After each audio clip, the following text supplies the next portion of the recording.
최고위원회의를 속개합니다. 먼저 박찬대 당대표 직무대행의 발언이 있겠습니다. 영부인 국정농단 게이트를 둘러싼 의혹이 파도 끝이 없습니다. 보도에 따르면 아직 공개되지 않은 이종호 녹취록에는 이 씨가 국방부 장관 인사에도 개입했다고 말하는 내용이 포함되어 있다고 합니다. 임성근 구명 로비뿐 아니라 장관 인선이라는 핵심 국정도 비선의 검은 손길이 좌지우지했을지 모른다는 충격적인 보도입니다. 사실이라면 일개 주가 조작범에게 대한민국이 휘둘렸다는 소리가 됩니다. 영부인이라는 뒷배가 있지 않고서야 이런 일들이 어찌 가능했겠습니까? 이종호 씨는 VIP가 해병대 사령관을 지칭한 것이라고 둘러댔지만 평소에 대통령과 김건희 여사를 VIP1, VIP2라고 불렀다는 진술도 공개됐습니다. 국정농단의 썩은 뿌리가 대체 어디까지 뻗어 있는지, 이러다 정말 대한민국이 어찌 되는 것은 아닌지 국민은 참담한 심령입니다.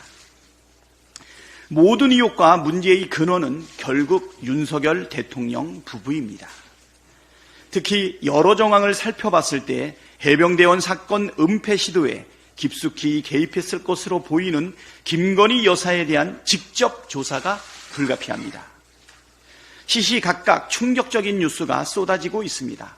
하나같이 특검을 해야 할 필요성을 더하고 있습니다.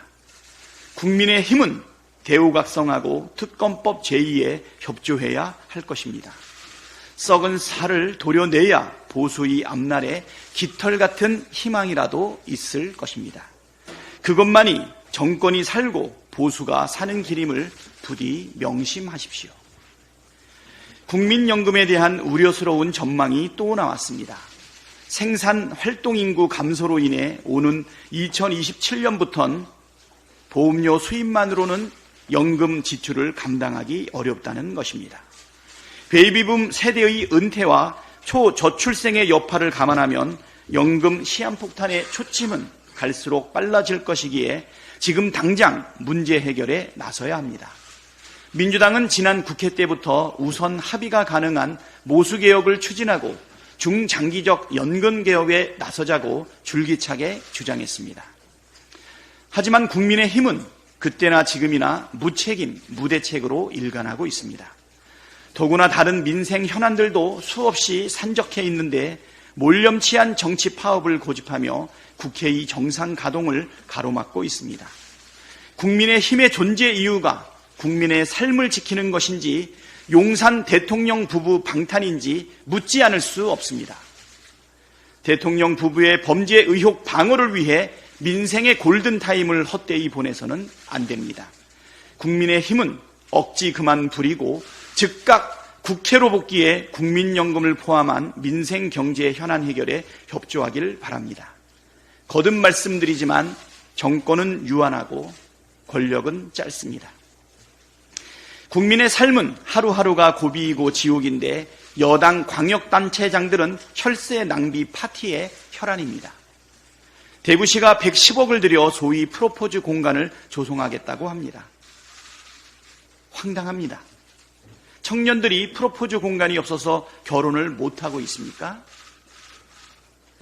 서울시는 문매를 맡고 있는 여론을 때문에 철회하긴 했지만 무려 100억 원의 예산을 투입해 초대형 태극기 개양대를 세우겠다는 계획을 내놓기도 했습니다. 충남에서는 대통령 의존용 행사를 위해 수억짜리 콘크리트 공사를 벌였다가 반나절 만에 철거하는 일도 벌어졌습니다. 국민은 고물가 고금리 장기화로 반찬거리를 줄이고 교통비 한 푼을 아껴가며 매일 근근히 버티고 있습니다. 그런데 주민들이 실생활 고통 해소와 지역경제 살리기에 매진해야 할 광역단체장들이 지금 전시성 행정의 정신이 팔릴 때입니까? 대구에서 이번 수해로 시민 한 분이 생명을 잃었고 서울에서는 2년 전부터 지적된 반지하 물막이판 설치가 아직도 더디다고 합니다. 콩밭의 마음이 팔려 쓸데없는 일에 혈세 낭비하지 말고 수해 대책 같은 필수 민생 대책부터 챙기십시오. 이번 주 중부지방에 쏟아진 집중호우로 충북과 충남, 전북, 경북 등지에 큰 피해가 발생했습니다. 안타깝게도 재산 피해가 막심하고 인명피해까지 발생했습니다. 집중호우로 유명을 달리하신 분들의 명복을 빌고 유가족과 수재민들에게 깊은 위로의 말씀을 건넵니다. 정부는 피해가 심각한 지역에 대한 특별 재난지역 선포부터 우선해 주길 바랍니다.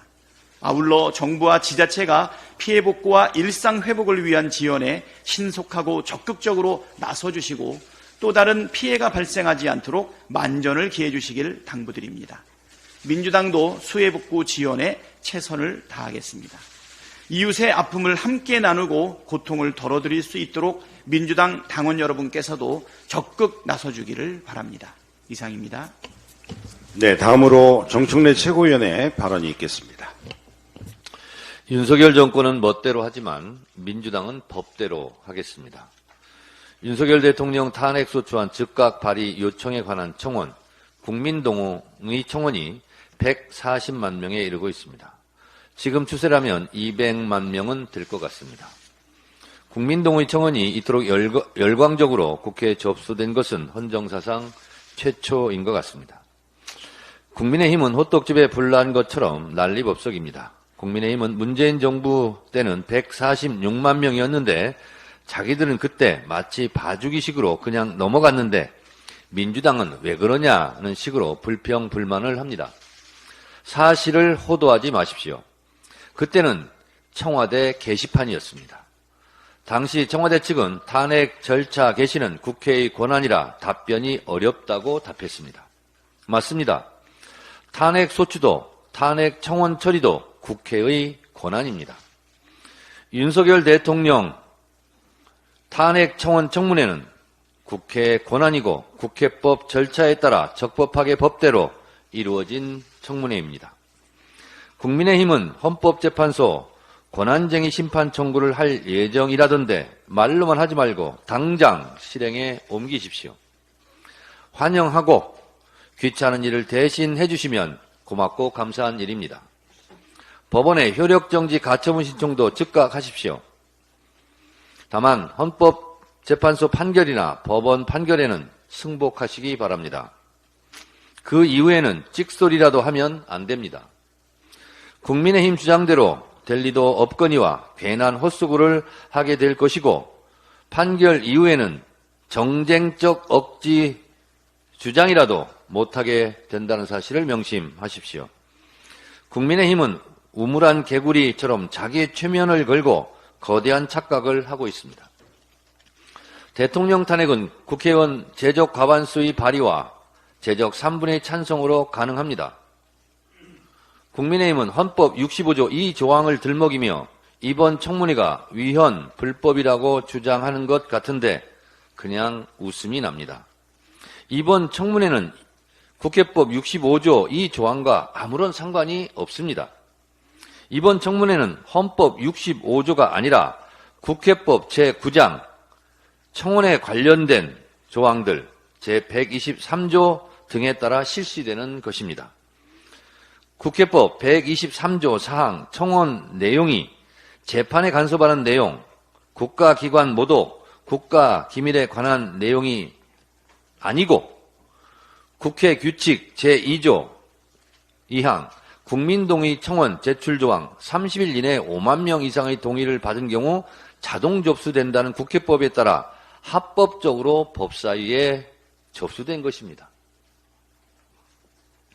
국회법 제124조 1항은 국회의장은 그 청원서를 소관위원회에 회부하여 심사하게 한다고 되어 있고 국회법 제125조 5항은 위원회는 청원이 회부된 날부터 90일 이내에 심사 결과를 의장에게 보고하여야 한다고 의무사항으로 규정하고 있습니다. 90일 이내에 심사 결과 보고 의무를 지키지 않으면 법사위가 직무유기를 하는 것입니다. 대통령 탄핵 청원은 국가 중대사이고 국회로서는 매우 중요한 안건이 아닐 수 없습니다. 따라서 국회법 65조 1항에서 규정한 중요한 안건 심사와 국정감사 및 국정조사에 필요한 증인 참고인으로부터 증언 진술을 청취하고 증거를 채택하기 위하여 위원회 의결로 청문회를 열 수 있다고 되어 있습니다. 이번 탄핵 청원 청문회도 법사위 의결로 국회법 절차에 따른 합법적 청문회입니다. 이제 아시겠습니까? 국회법을 어긴 것이 없습니다. 호떡집에 불난 것은 알겠는데 헌법재판소가 이 불을 꺼줄 수 없습니다. 윤석열 대통령 탄핵 반대 청원도 5만 명을 넘어 찬성 청원처럼 법사위에 합법적으로 접수되어 앞으로 심사해야 합니다. 그럼 공평하게 윤석열 탄핵 반대 청원 청문회를 개최하면 됩니다. 탄핵 찬성 청문회가 국회법대로 19일, 26일 이틀간 열기로 했으니 탄핵 반대 청문회도 8월 중 일단 2차례 추진하겠습니다. 반대 청문회도 같은 규모의 증인, 참고인을 공평하게 맞추면 될 것 같습니다. 국민의힘으로서는 호재 아닙니까? 찬성의 목소리, 반대의 목소리를 공평하게 듣겠다는데 국민의힘에서 설마 반대하지는 않을 것으로 믿습니다. 탄핵 청원 청문회 때문에 날짜 잡기가 물리적으로 불가능해 잠시 보류했던 검사 탄핵 청문회도 조만간 날짜를 잡아 진행하겠습니다. 이 또한 국회법 제130조 1항 본회의 의결로 법사위에 회부하여 조사하게 할 수 있다는 조항과 제131조 1항 탄핵 소추안을 회부받았을 때에는 지체 없이 조사 보고하여야 한다는 조항, 2항 국정감사 및 조사에 관한 법률에 따른 조사 방법 및 주의, 의무 규정을 준용한다는 조항, 제132조 조사를 받는 국가기관은 그 조사가 신속히 완료될 수 있도록 충분히 협조하여야 한다는 의무 조항에 따라 국회법 제65조 1항 중요한 안건은 청문회를 열 수 있다는 조항에 따라 적법하게 검사 탄핵 청문회를 합법적으로 진행하겠습니다. 윤석열 정권은 멋대로 하지만 민주당은 법대로 하겠습니다. 네, 다음으로 고민정 최고위원의 발언이 있겠습니다. 집권 여당의 전당대회가 진흙탕으로 빠져드는 가운데 국정원 댓글 공작 국정농단의 망령까지 되살아나고 있습니다.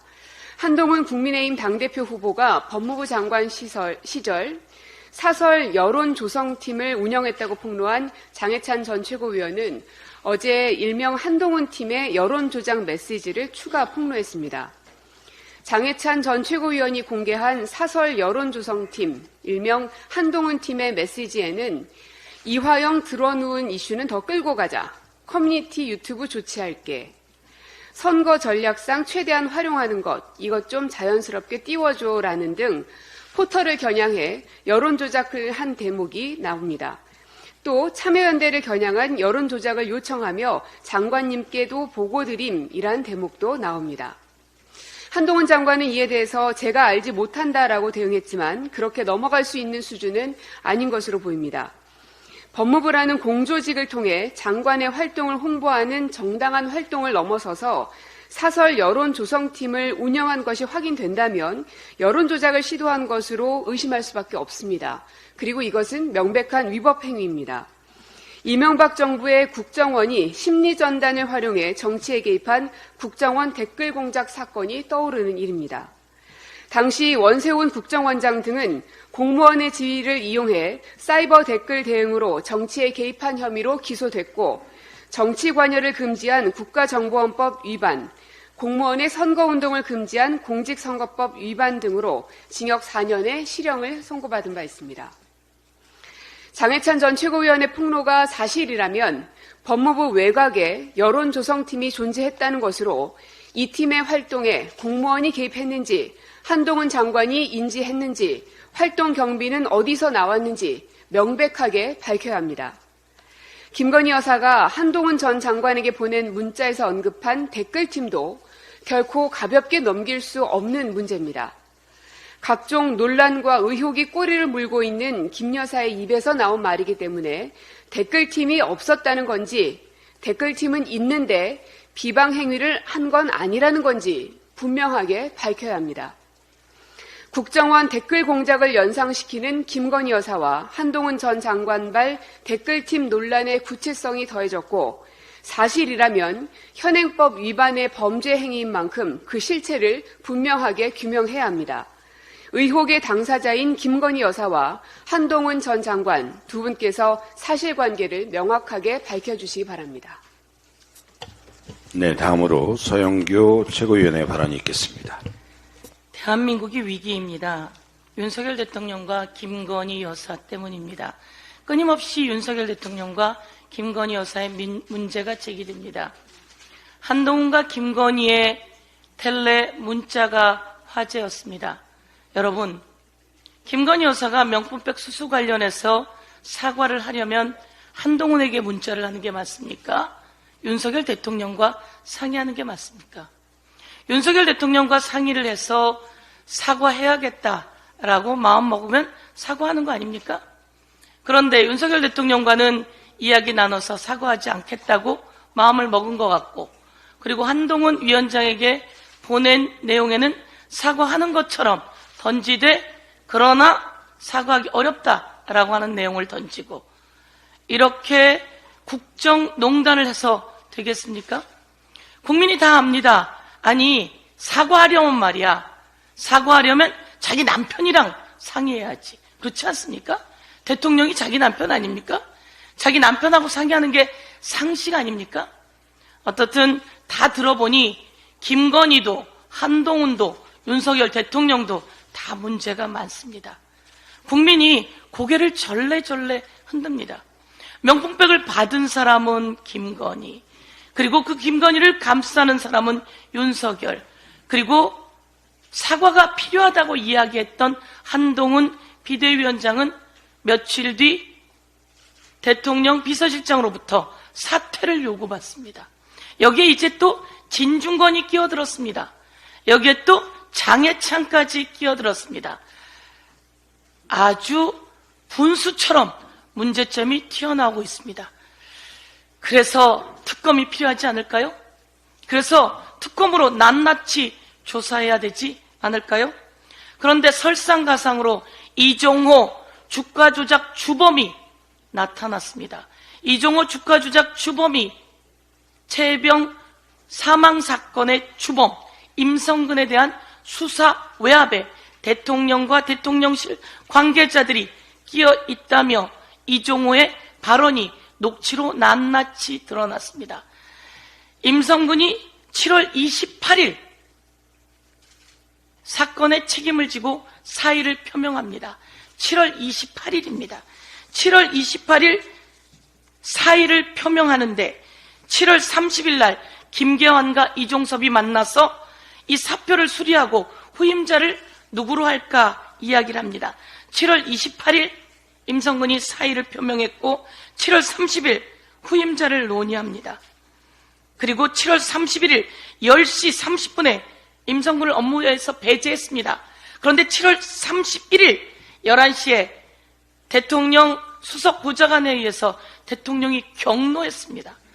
이런 일로 사단장을 처벌하면 누가 사단장을 하냐라고 말입니다. 제가 한마디 하겠습니다. 이런 일로 사단장 처벌해야 합니다. 왜? 사단장에서 잘못이 시작됐고 사단장에서 지시가 잘못 내려갔고 사단장이 수풀을 헤치며 바둑판으로 하라 그랬고 밑으로 내려가라고 지시했고 가슴장화 신으라고 이야기한 자가 사단장이니까 이런 일로는 사단장을 처벌해야 합니다. 그런데 7월 31일 11시에 대통령이 이런 일로 사단장을 처벌하면 누가 사단장 하겠냐고 경로했다고 하고, 그리고 11시 57분에 11시에 경로하고 11시 57분에 사건 이첩을 보류시킵니다. 그리고 8월 1일 날 임성근을 복귀시킵니다. 임성근 후임을 논의했던 이종섭이 8월 1일 날 임성근을 복귀시킵니다. 그리고 8월 2일 날 단단하게 마음먹은 박정훈 대령이 사건을 경찰로 이첩하지요. 10시 30분에 이첩하는데 5시 20분에 다시 그것을 강탈해 오게 됩니다. 그런데 여기서 8월 9일 날 녹취가 나왔습니다. 8월 9일 날 이종호가 얘기합니다. 아유, 임성근이 사표를 낸다 그랬어. 내가 그러지 말라 그랬어. VIP한테 이야기할 테니 사표 내지 말라 그랬어 라고 8월 9일 날 그 전에 자기가 이야기했다고 이종호의 녹취가 나옵니다. 이종호의 녹취는 이종호가 임성근과 같이 골프 치기로 했지요. 그리고 경호처 부장이었던 사람도 김태효, 이종섭, 임성근이 같이 MB 때 같이 청와대에 근무했습니다. 그리고 당시에 그 청와대 경호실 부장이란 사람도 MB 때 같이 근무했던 사람입니다. 이렇게 이종호가 나오면서 이종호가 VIP에게 이야기하겠다고 했고 VIP는 대통령이 맞다고 녹취에 나옵니다. 그런데 이 사건이 아주 커지니까 이종호가 당황하죠. 내가 그때 사표 낸다 그럴 때 그대로 내라 그럴 걸 괜히 내가 끼어들어갔고 맞습니다. 그렇게 괜히 끼어든 게 이제 시작입니다. 여기에 VIP 이야기는 김계환이라고 이종호가 둘러댔습니다. 그랬다가 이게 다시 녹취가 나옵니다. V1, V2 이야기가 나오면서 8월 28일 하는 음식점에서 이종호가 그런 얘기를 합니다. 내가 김 여사를 통해 임성근 로비를 했다. 검찰 출신 여사 라인 인사들이 움직였다. 라고 발언한 내용이 증언으로 나오게 됩니다. 이종호가 내가 김 여사를 통해 임성근 로비를 했다. 라고 정확하게 구체적으로 나옵니다. 그리고 검찰 출신 여사 라인이 움직였다라고 합니다. 채널A가 이종호에게 전화를 했습니다. 이종호는 그렇게 얘기를 했습니다. VIP는 김계환이었어요. 지나가던 소가 없습니다. 어디다 대고 거짓말 칠입니까? 그리고 나서 V1, V2 얘기가 나왔습니다. 그랬더니 채널A에 이종호가 얘기를 합니다. 통화에서 언급한 VIP는 김건희 여사를 뜻한 것이다. V2도 아니고 VIP랍니다. 통화에서 언급한 VIP는 김건희 여사를 뜻한 것이다. 그리고는 뒤이어 이야기를 하죠. 내가 허세 부린 거예요. 허세 엄청나게 부렸는데 그 허세가 VIP 김건희 여사로 간 허세였는지 특검을 통해서 수사해야 되지 않습니까? 이제는 VIP가 V1이 김건희고 V2가 윤석열입니까? V1이 윤석열이고 V2가 김건희입니까? 많은 분들이 헷갈린다고 합니다. 다시 한번 V1은 윤석열 대통령이길 바라고 V2가 김건희 여사이길 바라는데 이종호는 거기서 말한 VIP는 김건희 여사였다고 이야기합니다. 윤석열 대통령의 지지율이 26%까지 떨어졌다는 여론조사가 나왔습니다. 그 여론조사 기관의 최저치라고 하는데요. 대통령 정신 차리시고 우리는 특검으로 낱낱이 진상을 규명해야겠습니다. 이상입니다. 네, 다음으로 장경태 최고위원의 발언이 있겠습니다. 최혜병 수사외압의 마지막 퍼즐 VIP는 윤석열 대통령이 아닌 김건희 여사였다는 도이치모터스 주가 조작 설계자 이종호 씨의 충격적인 발언이 나왔습니다. 임 사단장이 사표 낸다고 전화가 왔더라고. 내가 절대 사표 내지 마라. 내가 VIP에게 얘기를 하겠다.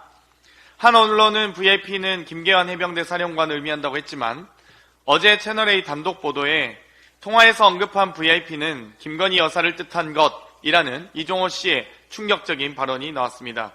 대한민국 대통령을 의미하는 VIP는 윤석열 대통령이 아닌 김건희 여사였던 것입니다. 사실상 이종호 씨는 김건희 여사의 비선 실세로서 직접 통화로까지 밝힌 구명 로비 발언은 엄연히 범행 자백입니다. 허세였다고 면피할 생각은 하지 마십시오. 청문회에서 확인시켜 드리겠습니다. 평소 이종호 씨가 윤석열 대통령과 김건희 여사를 V1, V2로 지칭해 온 것은 만천하가 다 아는 사실 아닙니까? 이종호 씨가 비선 실세로서 로비를 한 것이 비단 장군 인사뿐이었습니까? 결국 모든 의혹의 시작은 김건희 여사입니다. 듀얼백 수수부터 구명 로비까지 커튼 뒤 민원실이 대통령실을 삼켜버렸습니다. 대통령실 김건희 여사 수사는 언제 합니까? 증거가 인멸될 때까지 지연할 생각입니까? 윤석열 김건희 부부는 수사 외압을 행사한 사실이 없다면 비선 실세의 존재를 부정한다면 지금이라도 특검을 수용하고 수사 받으십시오. 특검을 거부하는 자가 범인입니다. 국정농단 여론조작의 망령이 윤석열 정부 곳곳에 떠돌고 있습니다. 김건희 여사의 문자에 언급된 댓글팀이 한동훈 법무부 장관 시절 운영했다며 폭로 자폭이 이어지고 있습니다. 어제 장해찬 전 최고위원은 한동훈 법무부 장관 시절부터 여론 관리 및 우호적인 여론을 조성해주는 별도의 팀이 있었다고 밝히며 억울하면 고소하라고 으름장까지 놓았습니다. 장해찬 전 최고위원이 한동훈 여론 조성팀과 주고받은 텔레그램 내용도 가관입니다. 참여연대 관련 자료엔 참여연대 조지는데 요긴하게 쓰시길 장관님께도 보고 드림. 한동훈 장관 홍보 유튜브 쇼츠엔 이런 컨텐츠 기획 제작해서 활약상 보고 중으로 그 보고의 대상 장관은 한동훈 장관 아닙니까? 조선 제1검 같은 유치한 별명도 혹시 사설 댓글팀에서 홍보했습니까? 드루킹 특검은 인터넷 카페의 댓글 조작을 알았다는 주장만으로도 업무방해로 징역을 살았습니다. 특별검사 추천도 야당이 한 바 있습니다. 김건희, 한동훈 댓글팀 특검도 야당이 추천해야 되지 않겠습니까? 김건희용, 한동훈용 사설 댓글팀이 존재했는지 공무원을 동원해 혹은 특활비 등 눈먼 세금을 남용해 댓글팀을 운영했는지 명명백백 밝혀져야 합니다. 수사기관에 정식 수사를 요청합니다. 저질 음모론자에서 좌우파 감별사까지 방송 장악 기술자인 이진숙 방통위원장 후보자의 편협한 사고가 연이어 보도되고 있습니다. 이진숙 후보자가 22년 12월 원외 보수정당 행사에서 강연자로 나서며 대뜸 문화예술계 편가르기로 혐오를 부추깁니다. 영화 베테랑, 택시 운전사, 암살, 기생충 등은 좌파 영화로, 영화 국제시장, 태극기 휘말리며 등은 우파 영화로 제멋대로 분류하고 문화 권력이 좌파 쪽으로 편향되어 있다는 망언을 서슴지 않습니다. 좌파 우파 분류 잣대는 무엇입니까? 민주화운동, 독립운동, 재벌과 비리에 맞서는 내용이면 좌파입니까? 자칭 좌파 감별사라며 방송 블랙리스트를 만들어 방통위원장 업무를 수행하려 하는 겁니까? 머릿속에 좌파와 우파, 이분법적 사고밖에 없는 방통위원장의 끝은 당연히 탄핵입니다. 그리고 꼼수 사임을 막고자 김홍일 방지법이 발의되어 있습니다. 국민은 제2의 이동관, 김홍일을 더 이상 용납하지 않습니다. 이진숙 후보자는 자격 없음을 알고 스스로 물러나길 엄중히 경고합니다. 이상입니다. 네, 다음으로 전은수 최고위원의 발언이 있겠습니다. 도이치모터스 공범 블랙펄 인베스트 이종호 대표의 VIP 발언이 일파만파 퍼지며 충격을 주고 있습니다. 도대체 VIP가 누구냐? 윤석열 대통령이다, 김건희 여사다 논란이 있는데 이종호는 뜬금없이 해병대 사령관이라고 했습니다. 언제부터 VIP가 사령관을 가리키는 거였습니까? 그러고는 VIP가 김건희 여사를 뜻하는 것이라고 했는데 해병대 사령관이라는 것보다 더 충격입니다. 해병대 특검이 도이치모터스 주가 조작 특검으로 넘어가는 시점입니다. 파도 또 나오고 캘 때마다 줄줄이 나오는 의혹투성입니다. 천공보다 이종호라는 말까지 나왔습니다. 언론 최초 보도보다 한 달 빠르게 장관 인사를 예측하고 해병대 4성 만들기 프로젝트를 만들어내고 3부 체크하니 3부 토건 주가가 수직 상승해서 국정 예지력이 천공보다 구체적이고 뛰어나다나요? 왜 항상 마지막에는 주가 조작범이 있는 것일까요? 장관 인사, 해병대 인사를 주무르는데 특검이 아니면 어떻게 이 의혹을 밝히겠습니까? 이것이 바로 특검이 필요한 이유입니다. 최근 OECD에서 2024년 한국 경제 보고서가 발간되었습니다. 핵심 권고사항을 보면 중소기업 생산성 강화, 기후 목표 달성, 인구 감소 대응, 재정 문제 대응을 하라는 내용입니다. 특히 올해 대한민국에 대해서 인구 감소 부분을 강조했는데 출생률 부분 권고사항의 핵심은 출산, 육아와 경제활동이 병행하는 시스템을 갖추고 육아휴직 대상을 전체 노동력으로 확대해야 한다는 내용이 포함되어 있습니다. 특히나 육아휴직 대상이 중소기업이나 자영업자, 특수고용직 노동자 등 전체 노동력으로 확대해야 한다는 지적은 매우 중요한 지적이었습니다. 이 외에도 주택 문제 해결, 공교육 질을 높이는 노력을 해야 한다면서도 OECD는 한국의 기록적인 저출생을 반전시키는 것은 중요하지만 어렵다고 했습니다. 가족제도 개혁을 포함한 전방위적인 개혁적인 시도가 필요하다 보입니다. 저출생 문제 해결을 위한 개혁이 지금 당장 시급합니다. OECD는 또 지난해 세수 부족에 따라 재정 부채 관리 체계를 개선할 필요가 있다고 짚었는데요. 세수 감소에는 법인세 부진, 부동산 시장 부진으로 인한 거래세 감소 등도 작용했지만 세금 감면도 영향을 미쳤다고 분석하고 있습니다. 이러한 상황에서도 정부는 초부자 감세 정책을 멈추지 않고 있는데 부자들 세금 깎아줘서 내수 살아나지 않았습니다. 경기 활성화되지 않았습니다. 부자 감세 멈추고 내수 경제 회복을 위한 적극적인 재정 정책을 펴주시기 바랍니다. 네, 다음으로 강민구 최고위원의 발언이 있겠습니다. 강민구입니다. 만 30원 내년도 최저임금입니다. 최저임금 논의가 시작한 1988년 이래 1만 원을 넘은 것이 37년 만입니다. 대부분의 언론은 최저임금 1만 원이 넘었다고만 보도하고 있습니다. 하지만 이는 올해보다 170원, 1.7%가 오른 것이고 물가 상승률 전망치 2.6%에 이르지 못합니다. 이는 노동계 최초의 12,600원보다는 현저하게 적습니다. 노동계도 양보를 많이 해 5차 수정안에서 1,120원을 제시하면서 경제 상황을 고려했습니다. 노동계안은 근로자의 생계비에 중점을 둔 제시액입니다. 보통 최저임금위의 심의 기초 자료로 비혼 단신 근로자의 실태 생계비가 활용됩니다. 지난해 비혼 단신 근로자의 생계비는 월 246만 원입니다. 그러나 올해 결정된 1030원으로 환산하면 월 생계비는 209만 원 정도입니다. 최저 생계비에 한참 못 미치는 수준입니다. 물가가 많이 올라 지난해 신선식품지수는 6.8% 증가했고 전기, 가스, 수도 요금은 20.2%가 증가했습니다. 지난 4월 민주노총 공공운수노조는 최저임금 유관 업종 노동자 5,468명을 대상으로 한 설문조사에서 응답자의 62%가 15% 이상 인상을 요구했습니다. 반면 경영계는 고금리, 고물가, 고환율의 삼고로 인한 소상공인의 어려움을 언급하며 마지막에 1030원을 요구했습니다.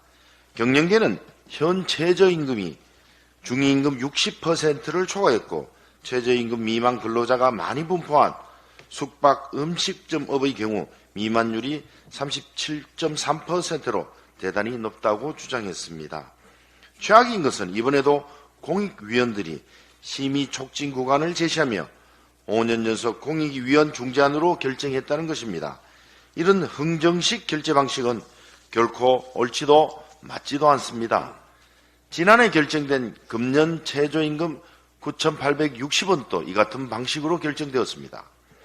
올해도 공익위원들은 한해긴 만원의 1.4% 인상, 상한 1,290원의 4.4%의 심의 촉진 구간을 제시하면서 공익위원 5명은 사용자 측을, 4명은 근로자 측을 지지한 것 같습니다. 결국 경영계가 요구한 안으로 결정된 것입니다.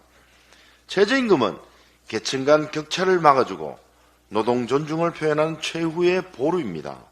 이는 기업별 노조를 선택해 노노 갈등이 심화되는 지금 산별 임금 제도의 한 방편으로 최저임금은 노동의 가치 보장과 인간성의 실현이라는 매우 중요한 정책 수단입니다. 이제 8월 5일이면 최저임금 고시 기한입니다.